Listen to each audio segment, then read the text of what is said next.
கொடுக்குறீங்களோ அது ரொம்ப ரொம்ப important. I am a person who is honest, loyal, dedicated, highly motivated, highly inspiring and total responsible for my team இல்லை for the business. இப்போ உங்களுக்கே ஒரு டீம் இருக்குன்னா I am totally responsible for my team growth. அப்படி கொடுக்கணும் உங்கள் டேக்லைனை, உங்கள் மீனிங்கை.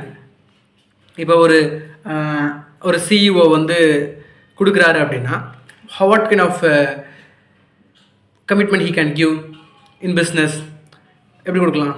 ஐ am a person who is authentic with ethics, moral values and responsible for the overall total business growth.